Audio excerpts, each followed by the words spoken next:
درود شریف پڑھیں اللہم صلی علی سیدنا مولانا وعلی آل سیدنا علیہ وبارک وسلم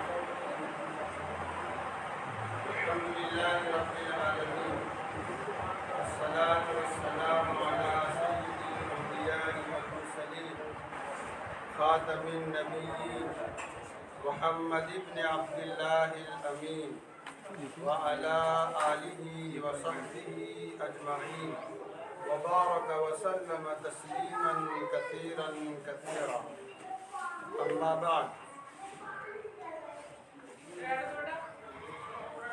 قال النبي صلى الله تعالى عليه وسلم سبعة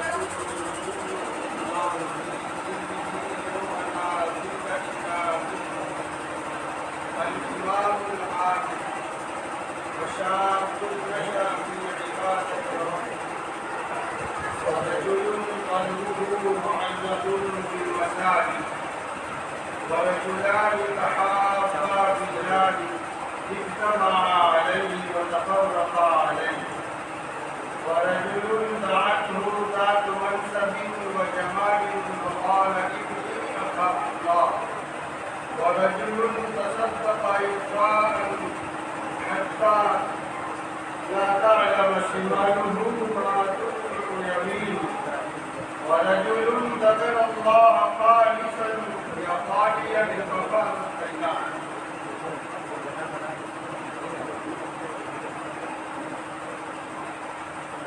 وقال رسول الله صلى الله عليه وسلم إن الله لا يؤيد هذا الدين بالرجل الفاجر أو كما قال عليه الصلاة والسلام. صدر باوقار حضرات علماء کرام سامعین اعظام مدرسے کے عزیز طلباء، مدرسہ محمودیہ کا یہ سالانہ اختتامی پروگرام اور اس پر مزید تعلیمی مظاہرہ اور چند بچوں کی تکمیل ہند کے موقع پر دعائے ختم القرآن، جس میں آپ بہت دیر سے شریک ہیں، اللہ رب العزت اس بندے کو پسند فرماتے ہیں جو قرآن کی دین کی نسبت کی نشستوں میں شریک ہوتا ہے۔ اللہ رب العزت نے حضرت قاری جناب سید قطب الدین صاحب دامت برکاتہ کو یہ موقع عنایت دیا، توفیق دی، اور انہوں نے سال بھر تک بچوں کو رکھ کر کھلا کر پڑھا کر تیار کر کے آپ کے سامنے پیش کیا۔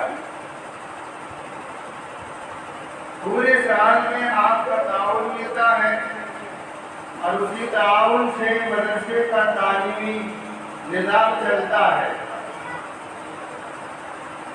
اور یہ حضرت قاری صاحب کی محنتوں اور قدر و کاوش کا نتیجہ ہے۔ آپ کی شرکت یہ بتا رہی ہے کہ آپ کے دل میں حضرت قاری صاحب کی بھی محبت ہے، مدرسے کی بھی محبت ہے، اور یہ بھی پتہ چل رہا ہے کہ دینی دعوتی اور تبلیغی اور شرعی نشست کی اہمیت بھی آپ کے دل کے اندر ہے۔ اللہ قبول فرمائے۔ عنوانات بہت سارے ہیں، لیکن بات وہی صحیح ہوتی ہے جو دل کے اندر آپ دل سے نکلتی ہے۔ قرآن کریم کو بھی عنوان بنایا جا سکتا ہے، تعلیم دین کو بھی اور تعلیم شرعیہ کو بھی عنوان بنایا جا سکتا ہے، اور مطلق دین کو بھی عنوان کے طور پر پیش کیا جا سکتا ہے۔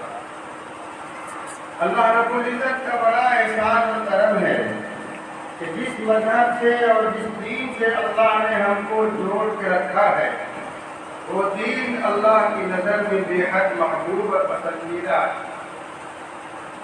سرور کونین جناب محمد رسول اللہ صلی اللہ علیہ وسلم نے اس دین کی حفاظت کے بڑے وسائل اور ذرائع کو مہیا فرمایا۔ اللہ رب العزت نے بھی محافظوں کو تیار کیا۔ یہ قرآن کریم یہ سرچشمہ ہے دینی اور شرعی احکام و قوانین کے لیے۔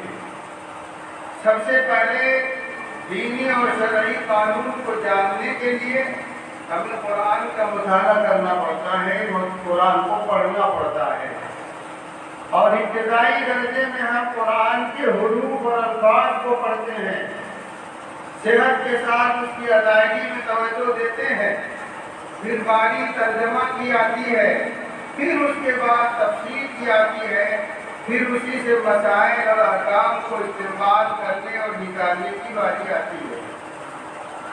جب یہ قرآن ہمارا اتنا ہدایت والی کتاب کا ایک سرچشمہ ہے تو اللہ پاک نے کیسا کیسا بندوبست کیا ہوگا اس کی حفاظت کے خاطر۔ میرے بھائیوں، اللہ رب العزت نے اس کی حفاظت کا کام جیسے اچھے اور نیک لوگوں سے کیا لیا ہے، اللہ رب العزت نے اس کی حفاظت کا کام فاجروں سے بھی اور گناہ گاروں سے بھی کیا ہے۔ اور یہ بڑی بات ہے کہ اللہ پاک نے اس کتاب کی حفاظت کا ایسا بندوبست فرمایا ہے کہ دین کا اور قرآن کا جتنا بڑا بھی دشمن آ جائے اور جس قسم کی بھی سازشیں اور تدبیریں اپنا لے، لیکن نہ آج تک کوئی دشمن اس سلسلے میں کامیاب ہو سکا ہے اور نہ قیامت تک اس کو کامیابی حاصل کر سکتی ہے۔ یہ اللہ رب العزت کی حفاظت کا وعدہ۔ آپ سوچئے، تاریخ کا بڑا ظالم ترین انسان حجاج ابن یوسف کا نام پیش کیا جاتا ہے۔ یہ وہ ظالم ترین انسان ہے جس کی تلوار سے بے شمار صحابہ کرام رضوان اللہ تعالیٰ علیہ مجمعین کے خون کے قطرے ٹپکتے تاریخ میں دیکھے ہیں۔ تھوڑی سی بات چیت کیا ہوگی اس کے نفس اور اس کی طبیعت کے خلاف کہ بس اس کا سر قلم کر دیا کرتا تھا۔ اس کمبختی کے بارے میں یہ بھی نہیں سوچا کہ یہ صحابی رسول کی گردن ہے، یہ صحابی رسول کا سر ہے، اور وہ فرد ہے جس فرد کو تیار جناب رسول اللہ صلی اللہ علیہ وسلم نے کیا ہے۔ لیکن اللہ رب العزت اپنی قدرت کاملہ کی جھلک دکھانے کے لیے ایک کام اس سے اتنا بڑا لیا ہے کہ آج تاریخ بھی اس کی مثال پیش کرتی ہے، اور وہ کون سا کام ہے؟ یہ قرآن کریم جو آج ہمارے ہاتھوں میں ہے، ہم دیکھ کر پڑھتے ہیں، ہمارے لیے پڑھنا آسان اس لیے ہے کہ زبر زیر پیش لگی ہوئی ہے، اس لیے پڑھنا ہمارے لیے آسان ہے۔ لیکن آج بھی عربی رسم الخط کے قرآن کے نسخے عرب کے اندر آج بھی چھپتے ہیں جن میں اعراب نہیں ہوتا، زبر زیر پیش لکھا ہوا نہیں رہتا، عرب لوگ ویسے ہی پڑھا کرتے ہیں۔ لیکن یہ کب تک معاملہ چلتا رہا؟ یہ پریشانیاں تو آئی، اللہ رب العزت نے کہا یہ کام ہمیں ایسے ظالم ترین انسان کے حال میں دیتے ہیں، اور اس نے کام شروع کیا، ایک کمیٹی اس کے نے تشکیل دی اور زیر زبر اور پیش لگانے کا کام اس کے دل میں لگایا، اور وہ خود بھی اس میں مصروف رہا، نگرانی کرتا رہا، دیکھتا رہا، اور علماء اور حفاظ اور قرآ کی جماعت کو لگا دیا۔ اور یہ کام جس دوران چل رہا تھا اسی دوران یہودیوں کا ایک وفد جس میں 10 افراد تھے شامل، وہ حجاج بن یوسف کے پاس آتا ہے وہ وفد، اور ایک گزارش لے کر کے آتا ہے، اور آ کر اس نے تمہیدی طور پر ایک بات یہ کہی کہ آپ اپنے مذہب کا ایک بہت بڑا کام انجام دے رہے ہیں، اپنی آسمانی کتاب اور قرآن کریم کی خدمت میں لگ رہے ہیں، تو ایک کام ہمارا بھی آپ مل کر کے کر دیں تو ہمارا کام بن جائے۔ گزارش ہے کا بتاؤ کیا بات ہے؟ کہا کہ آپ کی کتاب قرآن کریم کے اندر ایک واقعہ سورہ کہف کے اندر تفصیل کے ساتھ لکھا ہوا ہے، جس واقعے کا تعلق حضرت موسیٰ علیہ السلام اور حضرت خضر علیہ السلام سے ہے۔ اور معاملہ یہ ہے کہ یہ دونوں سفر میں نکلتے ہیں اور دوران سفر ایک گاؤں میں پہنچتے ہیں اور وہاں پہنچ کر قیام کے دوران بھوک لگتی ہے تو بستی والوں سے انہوں نے کھانا طلب کیا اور ان بستی والوں نے ان کو کھانا دینے سے انکار کر دیا۔ فَأَبَوْا أَنْ يُضَيِّفُوهُمَا، کہ وہاں کے لوگوں نے، اس بستی اور گاؤں کے لوگوں نے ان دونوں کو کھانا کھلانے سے انکار کر دیا۔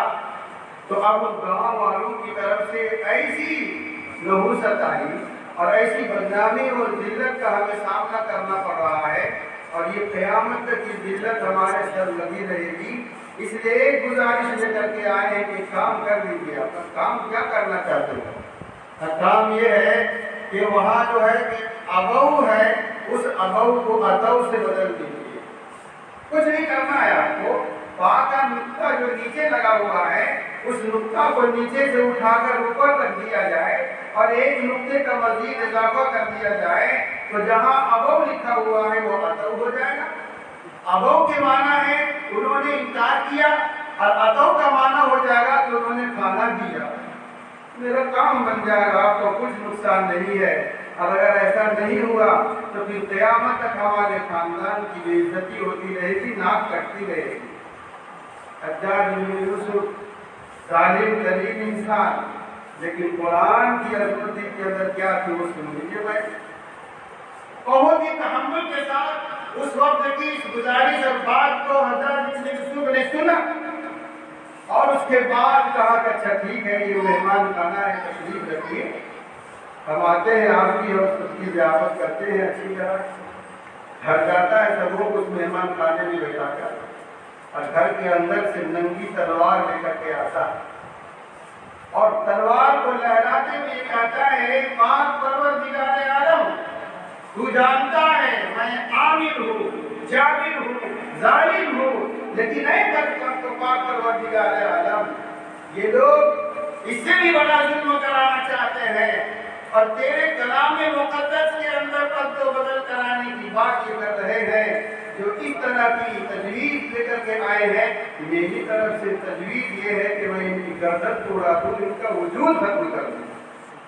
اور تلوار لا کر ان دسوں کو اس نے ایک صف میں کھڑا کیا اور اس کے بعد کہا کہ تمہاری اس حرکت کی سزا یہ ہے، اور سبوں کو بیت وقت سبوں کے دسوں کے سر کو قلم کر کے رکھ دیا اور یہ ثابت کر دیا اللہ پاک نے جو وعدہ فرمایا ہے اِنَّا نَحْنُ نَزَّلْنَا الذِّكْرَ وَإِنَّا لَهُ لَحَافِظُونَ، اس قرآن کو اتارنے والے میں ہم ہی ہیں اور تا قیامت اس کی اور اس ایک حرف کی اور اس کی زیر و زبر کی مکمل طور پر حفاظت کرنے والے بھی ہم ہی ہیں۔ یہ پروف اور ثبوت اس حجاج بن یوسف نے اس معاملہ کو کر کے دیا کہ یہ قرآن جیسے پہلے محفوظ تھا آج بھی محفوظ ہے، انشاءاللہ قیامت تک محفوظ ہے۔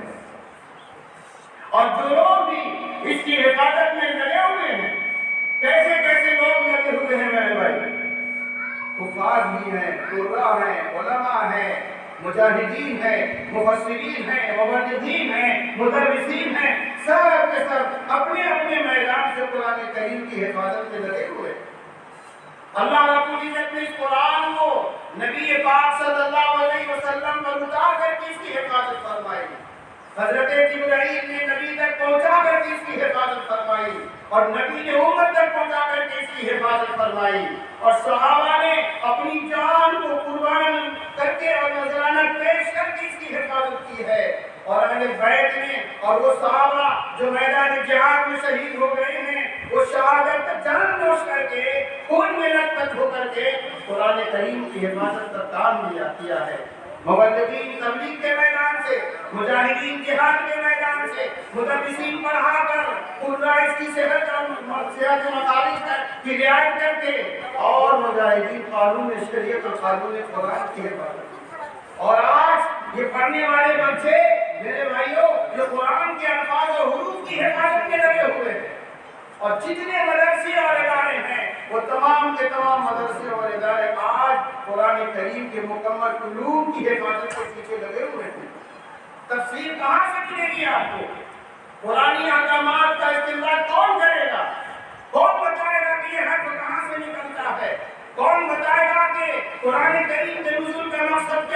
یہ ساری کی ساری باتیں آپ کو مدارس سے پیش کی جائیں گی اور بتائی جائے گی کہ کسی دوسرے ادارے سے یہ کام نہیں لیا جاتا ہے۔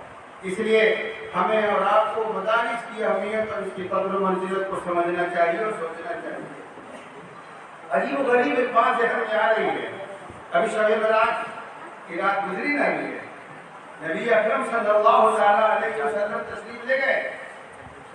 اللہ رب العزت نے پوچھا کہ نبی کیا لے کر آئے ہو؟ نبی پاک صلی اللہ علیہ وسلم نے کہا 3 تحفے لے کر آیا ہوں۔ کیا ہے؟ التحیات للہ، زبان سے جتنی عبادت ہو سکتی ہے وہ زبانی عبادت آپ کی کافی، والصلوات، اور جسمانی عبادت جتنی ہو سکتی ہے وہ آپ کی کافی، والطیبات، اور جتنی مالی عبادت ہو سکتی ہے وہ آپ کی کافی، یہ سب کے سب آپ کا حق ہے۔ تو اللہ رب العزت نے کہا 3 تحفے تم لے کر کے آئے ہو، 3 تحفے تم میری طرف سے لے کر کے جاؤ۔ تو کیا ہے میرے بھائی؟ والسلام علیک ایھا النبی، پہلے تحفے کا جواباً تحفہ یہ ہے کہ تم پر سلامتی ہو ورحمۃ اللہ، اور دوسرا تحفہ تم نے پیش کیا وہ کون سا تحفہ ہے؟ جسمانی عبادت، تو جسمانی عبادت والے تحفے کے بدلے میں تم میری رحمت لے کر کے جاؤ، اور جو تم نے جسمانی عبادت کا تحفہ پیش کیا ہے تو اس کے بدلے میں میری طرف سے برکتیں لے کر کے جاؤ۔ علماء نے ایک نقطہ یہاں لکھا ہے، پہلے تحفے کے جواب میں بھی مانا تو وہ صرف سلام ہے، اور دوسرے تحفے کے بدلے میں بھی صرف رحمت ہے، جمع کا صیغہ اس میں استعمال نہیں کیا۔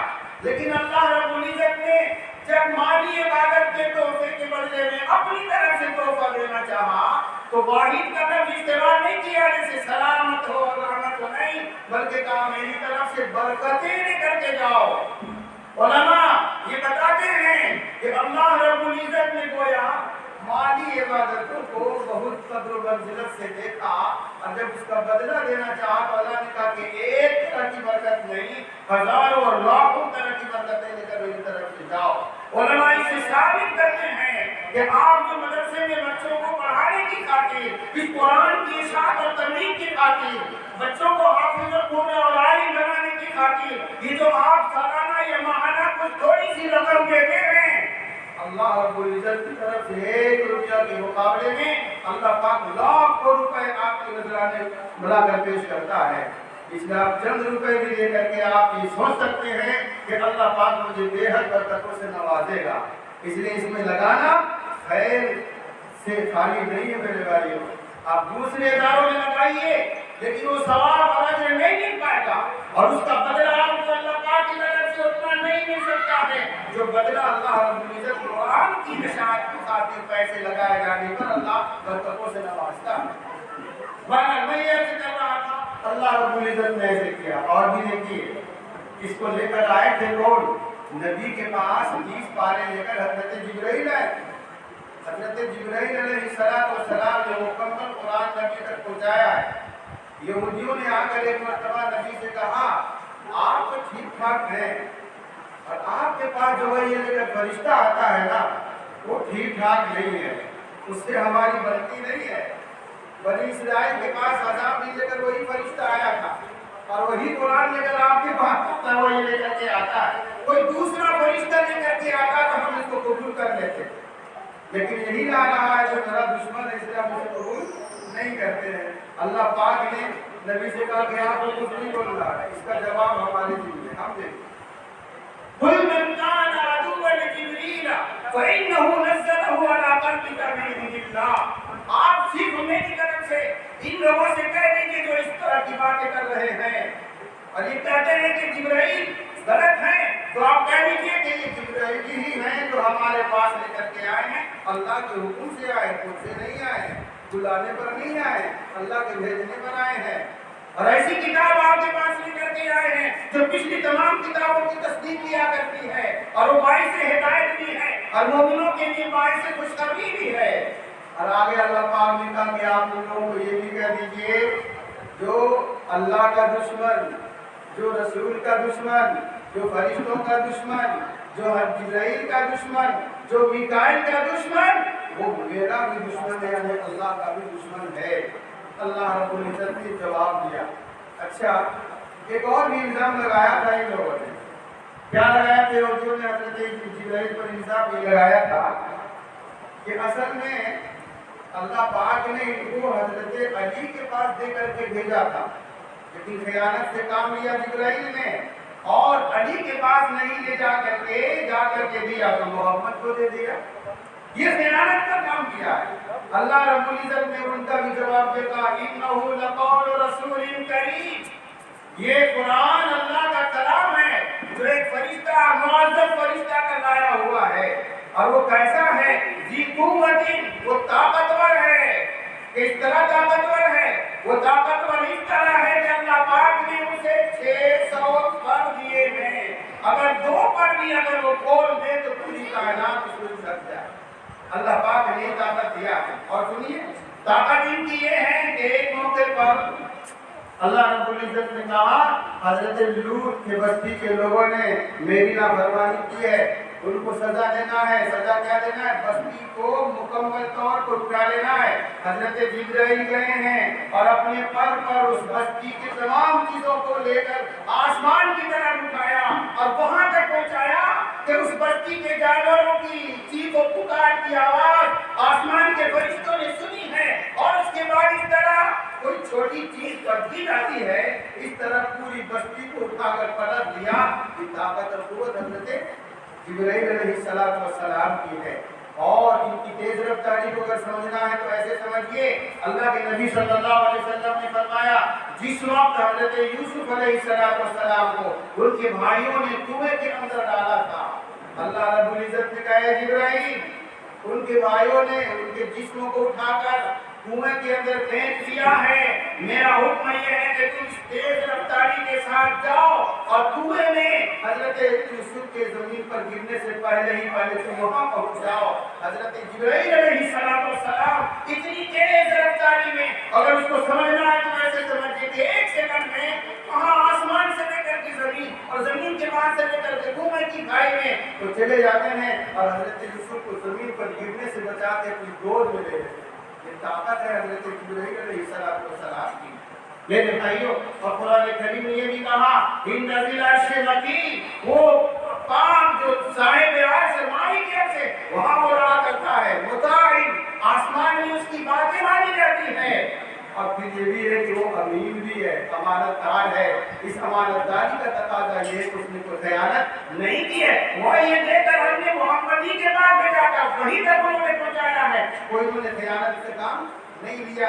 اللہ پاک نے اتنا بندوبست کیا ہے اور جن لوگوں نے اس پر ڈاکہ زنی کرنے کی کوشش کی اللہ رب العزت نے ان کے ہر پلان کو ناکام بتایا. اس طرح میرے بھائیوں پوری حفاظت کے ساتھ یہ قرآن کریم ہم تک محفوظ طریقے پر آیا ہے جس سے آج ہم غفلت برت رہے ہیں. ایک واقعہ سنا کر میں بات ختم کروں گا کہ دیکھیے زمین و آسمان کے مالک ہیں، عرش کے مالک بھی اللہ رب العزت ہی ہے.